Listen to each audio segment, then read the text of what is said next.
Hello साथियों, मैं नितिन गुप्ता स्वागत करता हूं आप सभी का आपके अपने शिक्षक वर्दी चैनल गुरुकुल इंडिया पर। तो साथियों, आज शिक्षक वर्दी की भी बात करेंगे और आपके और अदर स्टेट जो एग्ज़ाम हैं या आपका रेलवे है या किसी भी अन्य जो आपका कॉम्पिटिटिव एग्ज़ाम है उनके लिए भी ये क्वेश्चन बहुत ही इंपॉर्टेंट होने वाले हैं। तो बिल्कुल वीडियो के अंत तक ज़रूर बने रहेंगे।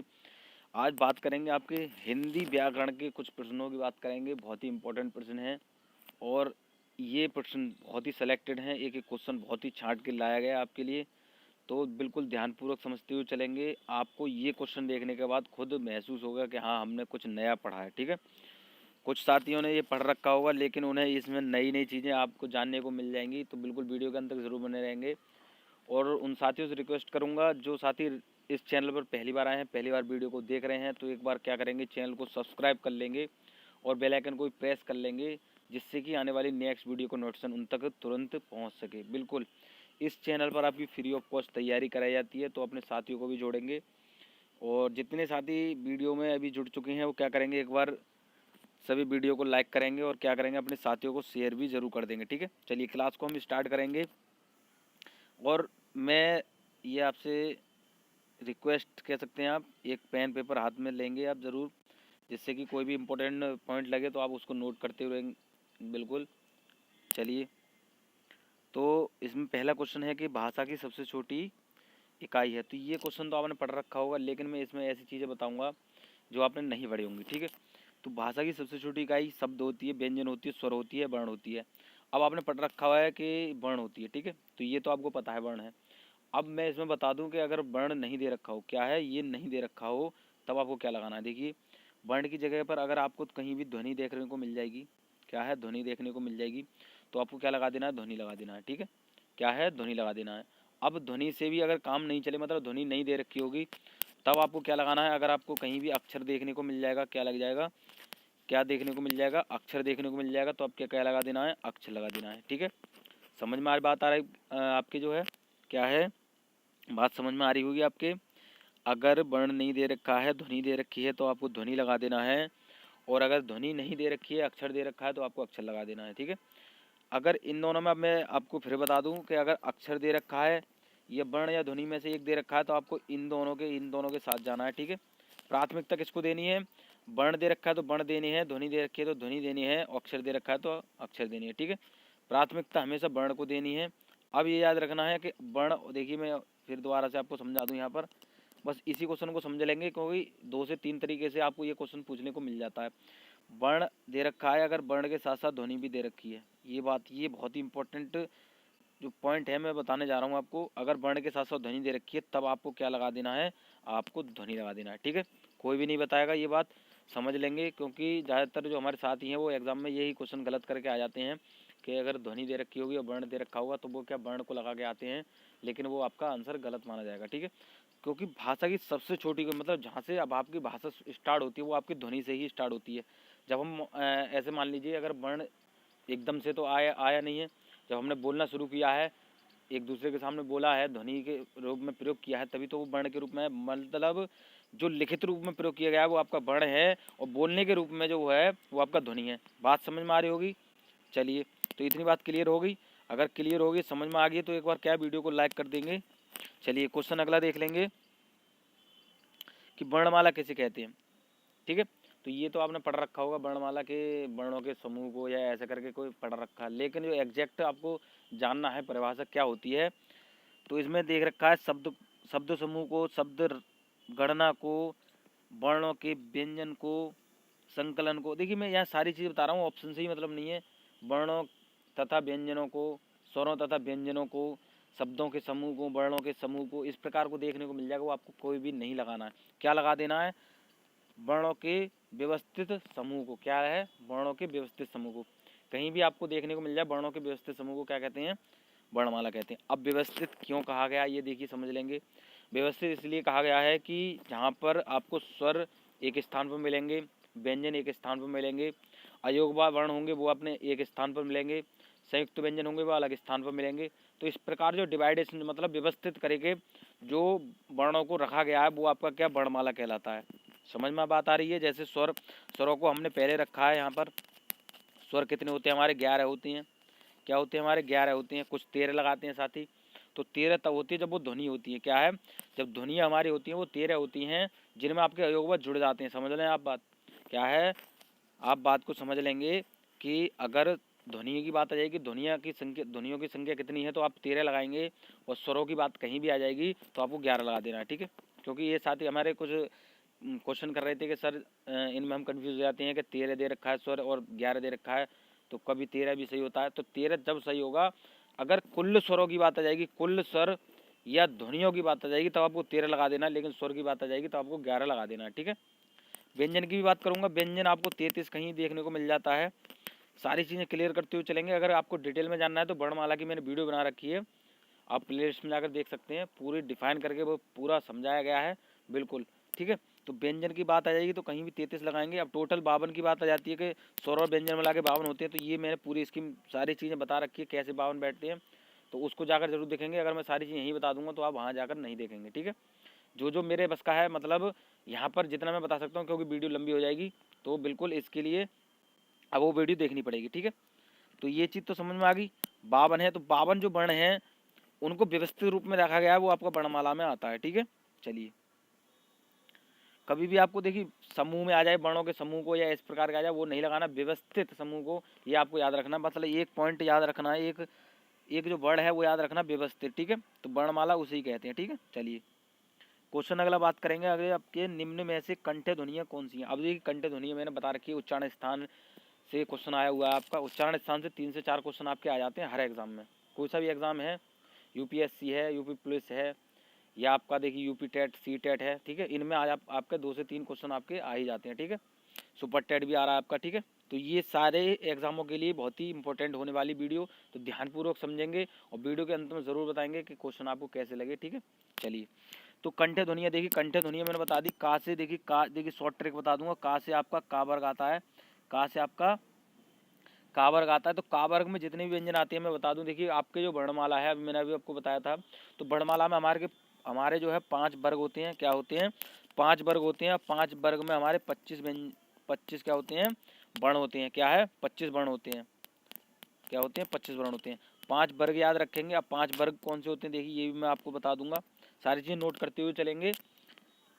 5 वर्ग हैं हमारे, ये आप नोट रखेंगे। अगर बात आ जाए कि वर्गीय व्यंजन कितने, तो आप 25 बताएंगे। ये क्वेश्चन आपका आया हुआ है यूपी टेट 2019 में आया हुआ है कि वर्गीय व्यंजन या स्पर्शी व्यंजन कितने हैं, तो स्पर्श व्यंजन करके पूछ रखा है। लेकिन अब की बार आपका अगर सी टेट में पूछे या यूपी टेट में पूछे कि वर्गीय व्यंजन कौन से हैं और कितने होते हैं, तो कितने होते हैं, 25 होते हैं, ठीक है। स्पर्श व्यंजन को वर्गीय व्यंजन कहते हैं क्योंकि ये 5 वर्गों में आते हैं। 5 वर्ग की बात कर रहे हैं। 5 वर्ग कौन से होते हैं आपके, का वर्ग होता है, चा वर्ग होता है, टा वर्ग होता है, ता वर्ग होता है और पा वर्ग होता है, ठीक है। जैसे काका काका अंगा, चाचा दादा जिया, टाटा टाटा ना, ताता दादा ना, पापा बाबा माँ, ठीक है। तो ये आपके 25 व्यंजन होते हैं, 25 वर्ण होते हैं। व्यंजन अगर देखिए व्यंजन की बात आ जाएगी, वर्ण की बात आ जाएगी, ध्वनियों की बात आ जाएगी, कंफ्यूज नहीं होना है, केवल क्वेश्चन के कॉन्सेप्ट को समझना है, क्वेश्चन किस हिसाब से पूछ रखा है, ठीक है। तो 5 वर्ग होते हैं, 5 वर्ग में 25 वर्ण होते हैं। का वर्ग जो होता है वो आपका क्या होता है, कंठ होता है। तो का वर्ग वाले कौन से देखिए, का खा होता है, या रा होता है, या चा चा जा होता है, टा अड़ा होता है। तो बताएंगे बिल्कुल, मैंने अभी आपको बता दिया कि का खा गा घा अंगा ये आपके क्या होते हैं, कंठ्य ध्वनियाँ कहलाती हैं। कंठ्य व्यंजन आ जाता, कंठ्य वर्ण आ जाता, तो कन्फ्यूज नहीं होना है। जहाँ कहीं भी कंठ की बात आ जाएगी, पूछ रखा है कि कौन से होते हैं, तो आपको का वर्ग लगा देना है पूरा, का खा गा घा अंगा। अगर यहाँ पर गा आ जाता, घा आ जाता, तब आपको इसी में से ही लगाना था, ठीक है। चलिए, क्वेश्चन अगला है कि स्थान के आधार पर बताइए कि मूर्धन्य व्यंजन कौन से हैं। अब देखिए ये भी आपका उच्चारण स्थान से आपका क्वेश्चन आ गया कि मूर्धन्य व्यंजन कौन से हैं, तो ये भी मैंने आपको करा रखा है डिटेल में बिल्कुल। तो मूर्धन्य व्यंजन कौन से होते हैं, जो आपके मूर्धा से बोले जाते हैं, क्या होते हैं, मूर्धा से जो बोले जाते हैं। मूर्धा से कौन से, तो बिल्कुल याद रखेंगे आप, वर्ग के हिसाब से याद रखेंगे तो बिल्कुल आप कंफ्यूज नहीं होंगे, आसानी से उस चीज़ को समझ लेंगे। तो टा वर्ग जितना भी होता है हमारा, वो आपका मूर्धा से बोला जाता है। क्या है, टा वर्ग में जितने भी वर्ण आते हैं वो आपके मूर्धा से बोले जाते हैं, ठीक है। जो आपके टा ठा डा ढा अणा, ठीक है। क्या है, मैं लिख देता हूँ यहाँ पर, समझ लेंगे। टा ठा डा और ढा और अणा, ठीक है। तो ये आपके 5 वर्ण हैं, ये आपके किससे, मूर्धा से बोले जाते हैं, मूर्धन्य वर्ण या ध्वनियाँ कहलाते हैं, ठीक है। क्या है, मूर्धन्य वर्ण या ध्वनियाँ आपके ये कहलाते हैं, ठीक है। अब इसके साथ साथ देखिए कहीं भी रा आ जाएगा तो आपको क्या लगाना है, ये भी आपका मूर्धा से ही बोला जाता है, मतलब मूर्धन्य ध्वनिया में ही आता है। ठीक है, तो ये समझ में आ गई। अब देखिए टा ठा रा की बात करी हमने, टावर की बात करी, देखिए कौन से ऑप्शन में आपको देखने को मिल रहा है, तो कहेंगे सर ऑप्शन सी में आपको देखने को मिल रहा है। ठीक है, अब इसमें डा और ढा दे रखा है, यहाँ पर आपका टा और ठा दे रखा होता तब भी आपको यही लगाना था। ठीक है, चलिए क्वेश्चन अगले की बात करेंगे कि निम्न में से अल्प प्राण वर्ण कौन से हैं। अब अल्प प्राण और महाप्राण ये मैंने आपको पढ़ा रखे हैं। तो अल्प प्राण मैंने एक कोड बताया था, एक सूत्र बताया था, कितना 135। क्या है 135। अब कहेंगे सर 135 क्या चीज़ है, ये हमें पता नहीं, तो बिल्कुल समझेंगे। तो अभी मैंने आपको 5 वर्ग बताए, तो वर्ग आपके 5 क्रम से होते हैं, काचा टा ता पा, मतलब का वर्ग होता है, फिर चा वर्ग होता है, फिर टा वर्ग होता है, फिर ता वर्ग होता है और पा वर्ग होता है। ठीक है, तो ये आपके क्रम से लगे होते हैं, जिसमें आपका पहला वर्ण आपका का होता है और दूसरा वर्ण आपका गा होता है और 5वां वर्ण आपका अंगा होता है। ठीक है, तो इसी प्रकार जो आपका पहला वर्ण आएगा पूरे वर्ग में, तीसरा वर्ण आएगा पूरे वर्ग में और आपका 5वां वर्ण आएगा, वो आपके क्या होते हैं, अल्पप्राण होते हैं। तो ये याद रखेंगे 135 जो आपका पहला, तीसरा और 5वां वर्ण होता है वो आपका अल्पप्राण होता है। समझ में बात आ गई आपके। तो पहला, तीसरा और 5वां ये आपको देखिए कौन से ऑप्शन में देखने को मिल रहे हैं, तो देखेंगे क्या है, छा। देखिए चा और छा, तो ये आपको देखिए दूसरे में आ रहा है, तो ये आपका नहीं होगा क्योंकि हमने 135 बात करी थी। था देखिए दूसरा आ रहा है, ये नहीं लगाएंगे। पा फा ये भी दूसरा है, ये नहीं लगाएंगे। तो का है, का आपका पहला है और गा आपका तीसरा है, तो पहला और तीसरा है, इसमें आ रहा है कौन से में, अल्पप्राण में। ठीक है, समझ में बात आ गई। अगर इसमें अंगा भी दे रखा हो तो मतलब 5वां वर्ण भी दे रखा हो तब आपको कन्फ्यूज नहीं होना था। ठीक है, पहला और तीसरा और 5वां वर्ण आपका अल्पप्राण कहलाता है। ठीक है, देखिए महाप्राण भी यही समझा देता हूँ। महाप्राण में देखिए 135, आपका अल्पप्राण में 135 समझा, महाप्राण में जो बच गए आपके वो आपके क्या होते हैं, महाप्राण में होते हैं। देखिए मतलब दूसरा और चौथा वर्ण आपका महाप्राण में आता है। ठीक है, तो आगे भी हम बताएंगे। देखिए महाप्राण अभी क्वेश्चन नहीं आया है, तो सारी चीज़ें समझते हुए चलेंगे, ध्यानपूर्वक समझेंगे, सारी चीज़ नोट करते हुए चलेंगे। निम्न में से नासिक व्यंजन कौन सा है। अब देखिए नासिक व्यंजन से भी क्वेश्चन आता है, या अनुनासिक है, नासिक व्यंजन है, तो इस प्रकार देखिए पूछ लेता है, तो बिल्कुल समझ लेंगे। तो अभी हमने देखिए वर्ग पढ़े थे, तो इनसे रिलेटेड देखिए क्वेश्चन आता है और बहुत ही सिंपल है, लेकिन समझने में थोड़ा क्या हेर फेर हो जाता है और क्वेश्चन आप गलत कर देते हैं। ठीक है, तो नासिक व्यंजन में कुछ याद नहीं रखना है, जो आपका पंचम वर्ण है, जो 5वां वर्ण आता है, जैसे अंगा है, इया है, अड़ा है, ना है और माँ है। ठीक है, जैसे ना है, देखिए मैं यहाँ पे लिख भी देता हूँ, लिखेंगे आप ना माँ। देखिए यहाँ पे पहले शुरू से लिख देता हूँ मैं, अंगा है, इया है और अड़ा है और ना है और माँ है, ये आपके नासिक व्यंजन कहलाते हैं। ठीक है, या फिर नासिक वर्ण, नासिक ध्वनि, मतलब इस प्रकार से देखिए ये आपको क्रम मतलब जो शब्द चेंज कर देगा, कंफ्यूज नहीं होना है। नासिक की बात आ जाएगी, जैसे कंठ की बात करी थी, कंठ मूर्धा, ये चीज़ बस याद रखनी है, उसके अलावा कोई याद नहीं रखना है। तो नासिक की बात आ रही है, तो नासिक वर्ण कौन से होते हैं, आपके जो 5वां वर्ण होता है, हर वर्ग का 5 वर्ण वो आपका क्या होता है, नासिक व्यंजन में आता है। ठीक है, तो इनमें से कहीं भी आपको देखिए कुछ देखने को मिल जाएगा तो आपको नासिक लगा देना है। ठीक है, तो इसमें देखिए कौन सा आपको देखने को मिल रहा है, तो कह देंगे सर ऑप्शन बी देखने को मिल रहा है, इया। ठीक है, क्या है, इया। समझ में बात आ रही, चलिए समझ में आ रही है तो कंजूसी बिल्कुल नहीं करनी है, वीडियो को लाइक करते हुए चलना है। जी हाँ, हम आपके लिए इतनी मेहनत कर रहे हैं, एक एक क्वेश्चन 60 के लेके आ रहे हैं, तो आप इतना कर सकते हैं कि वीडियो को शेयर कर देंगे, वीडियो को लाइक भी जरूर कर देंगे, जिससे कि आने वाली और भी वीडियो आपके लिए बेहतर रूप से लाई जाए। ठीक है, चलिए ए और अय वर्ण क्या कहलाते हैं, तो ए अय वर्ण मैंने आपको पढ़ा रखा है। ये देखिए मैं आपको ये बता दूं, ये आपका जो मैं पढ़ा रहा हूँ क्वेश्चन, ये आपके संस्कृत, आपके जैसे अगर सीटेट की तैयारी कर रहे हैं या यूपी टेट या सुपर टेट, किसी की स्टेट टेट की तैयारी कर रहे हैं, तो उनके लिए देखिए संस्कृत, अगर आप संस्कृत के स्टूडेंट हैं, और हिंदी, ये दोनों के लिए क्या काम करेगा, तो बिल्कुल ध्यान से समझेंगे। ए और अ वर्ण क्या कहलाते हैं, तो क्या नासिकीय, मूर्धन्य, ओष्ठ है, कंठ, तालव्य। तो बिल्कुल ये तो आपको मैंने देखिए उस वीडियो में पढ़ा रखा है, कंठ और तालव्य। अब इसमें देखिए नई चीज़ क्या है कि आपको अगर इस प्रकार का दे रखेगा कंठ और तालु, क्या है, कंठ और तालु, मतलब इसमें जोड़ प्लस करके दे रखेगा, तब भी आपको ऑप्शन ये लगाना है। ठीक है, तो कई एग्जामों में ऐसा भी पूछ लेता है कि कंठ प्लस तालु ऐसे करके पूछ लेगा, और ए और ए किससे बोले जाते हैं, तो कंठ और तालु आपको लगाना है। ठीक है, इनको कंठ तालु भी कहते हैं, कंठ और तालु भी वर्ण कहलाते हैं। ठीक है, क्योंकि ये कंठ और तालु दोनों से ही बोले जाते हैं। ठीक है, चलिए अगले क्वेश्चन की बात करेंगे, हिंदी वर्णमाला में अयोगवा वर्ण कौन से हैं। तो ये भी क्वेश्चन आपका आता है, बिल्कुल इंपॉर्टेंट क्वेश्चन है।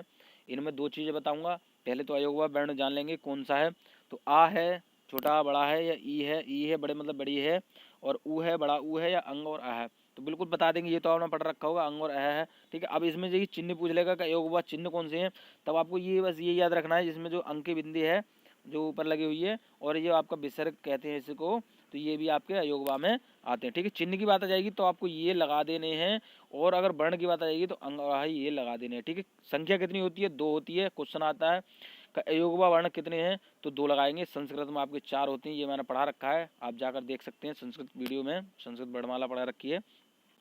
संस्कृत की बात आएगी तो अयोगवा 4 लगाएंगे। हिंदी वर्णमाला की बात आ जाएगी, अयोगवा कितने होते हैं, तो 2 हैं, याद रखेंगे। चलिए क्वेश्चन अगली बात करें, निम्न में बताइए किस शब्द में द्वितीय व्यंजन है। अब देखिए द्वितीय व्यंजन आप पढ़ेंगे, तो द्वितीय व्यंजन में आपको बता रखा है, बिल्कुल शॉर्ट ट्रिक समझेंगे। जिस वर्ण में आधा वर्ण आएगा, कोई भी आधा, दोबारा लिख देते हैं,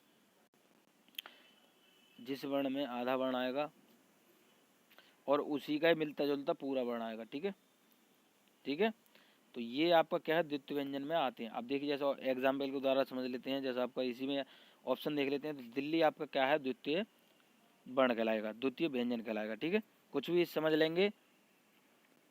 अगर मैं देखिए यहाँ पे मैं धोखे से भी बोल जाता हूँ कि वर्ण है, तो वर्ण को आपको ये नहीं लेना है कि वर्ण बोल दिया है।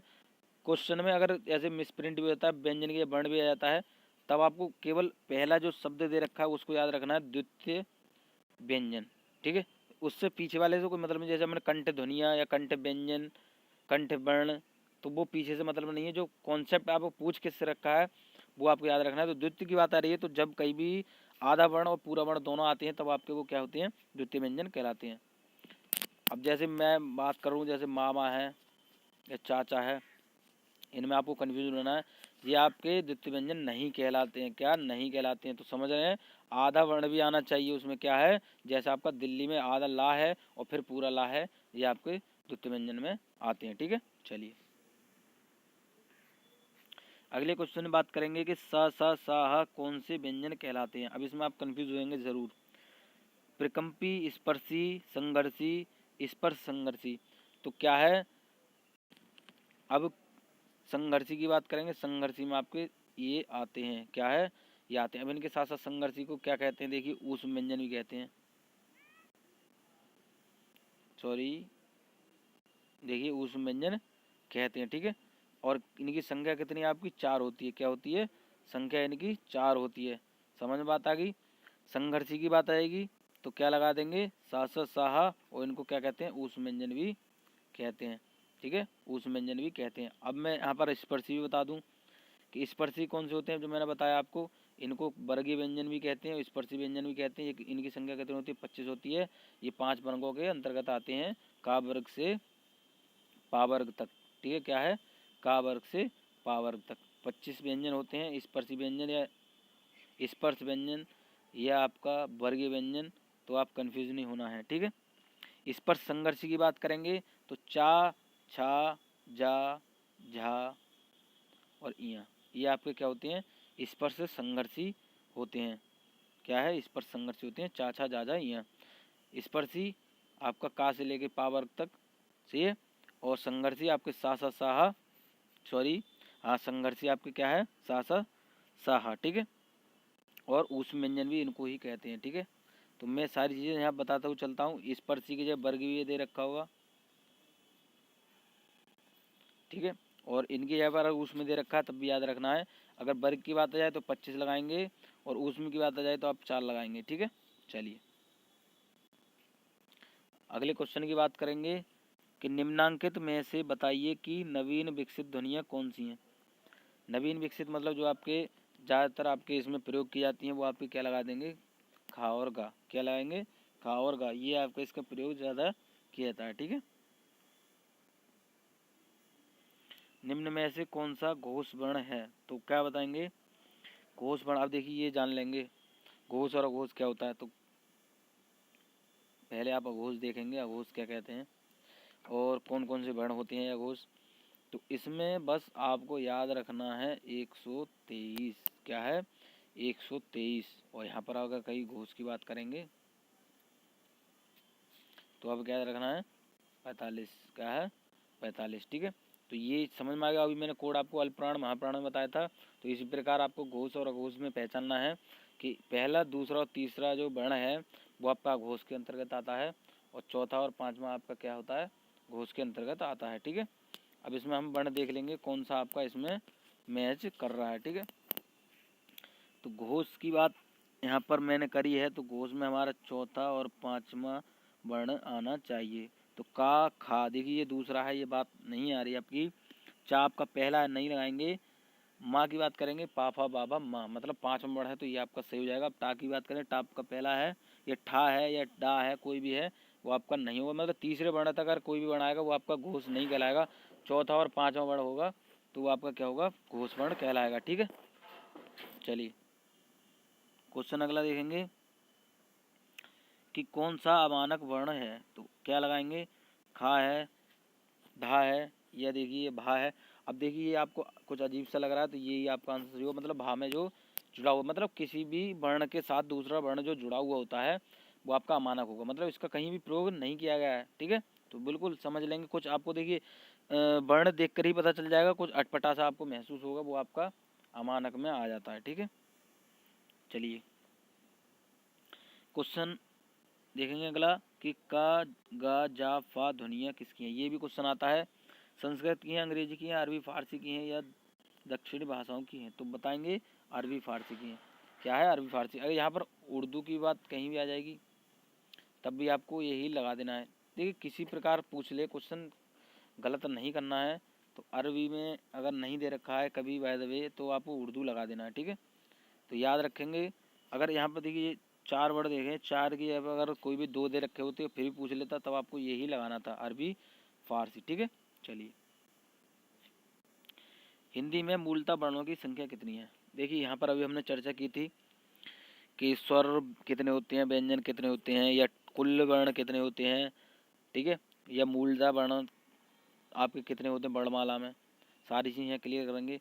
स्वर हमने कितने बताए थे, 11 बताए थे, प्लस आपके अयोगवा हो गए।